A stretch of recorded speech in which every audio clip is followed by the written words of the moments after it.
The first thing you think of when you hear the name NBA Jam is fast-paced, insane, over-the-top 2-on-2 basketball action. That's because it was such a monster hit in both arcades and on home consoles that pretty much everyone, including people that don't normally like sports games, will no doubt have played it at some form on various consoles at some point in their lives. So when the whole NBA Jam name split took place, it was Midway that continued the series with NBA Hangtime, whilst Acclaim took the NBA Jam name and released a game which confused many. I'll never forget the day when my brother came home with NBA Jam 99, and as I hadn't heard of the split, I was instantly expecting a really cool game similar to the arcade experience I'd loved for many years. Imagine my sadness when playing NBA Jam 99 from Acclaim in late 1998. Sure, it was the official NBA license, so teams, players, stats and so on were all present, but this is an NBA Jam experience by name only, and when you enter the game you'll realise that this is a simulation experience designed for those that want a serious game. Putting my sadness aside, on paper the game sounds quite good. It has high resolution graphics even without the expansion pack, realistic facial textures on the character models, commentary and play-by-play, as well as a full franchise management mode including a general manager feature.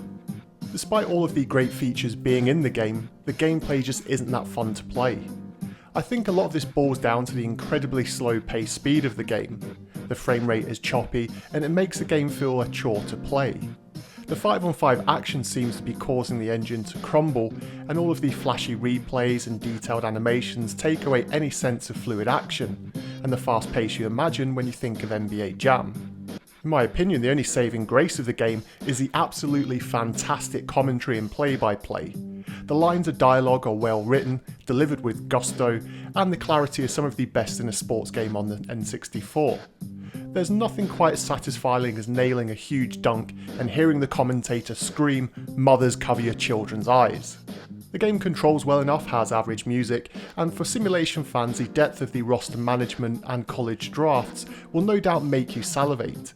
But for everyone else, NBA Jam 99 was best remembered as a game which soiled the NBA Jam name and confused consumers and reviewers alike. So you'd have thought that with the follow-up, Acclaim may have opted to revert back to the classic arcade-like experience that everyone wanted, but instead they took a somewhat strange approach. When you first boot up the sequel, NBA Jam 2000, you're informed that the game has two modes which are called Sim and Jam. I don't think I need to explain the difference, but what was criminal is that you needed separate memory cards for each game mode. So what does NBA Jam 2000 offer? Well, Acclaim promised updated animations, textures, new plays and tactics, improved AI and added game modes. But right off the bat, the simulation mode plays almost identically to 1999, but this time the frame rate and overall game speed is greatly improved. This makes the games much more enjoyable to play, and although there's still moments of slowdown, it's nowhere near as bad as the previous year's release. What most people picked up this game for though was its Jam mode, which was a return to the 2-on-2 style action most people love. The problem, however, was that this plays almost like a stripped down version of the simulation experience, rather than being a new game engine for the actual arcade experience. Essentially, you're playing the same game, but with less players on the court and the ability to go on fire. Acclaim made some tweaks because the player models are higher quality in Jam mode and are of a slightly larger in size. This gives the game a nicer aesthetic, and again it helps to keep the frame rate razor sharp. This is also the case in multiplayer with support for up to 4 players, but one question I would have to ask is why anyone would want to play this mode over the already great NBA Hangtime or NBA Showtime on the console. If you wanted a 2-on-2 arcade experience, the Midway games were already available and you'd have picked them up by this point.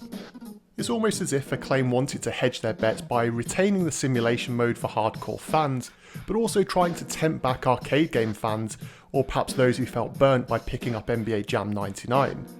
All it leaves is a game which is confusing as to what it really wants to be, and it doesn't do either style better than the competition, because remember, NBA Courtside was already available on the console for simulation fans.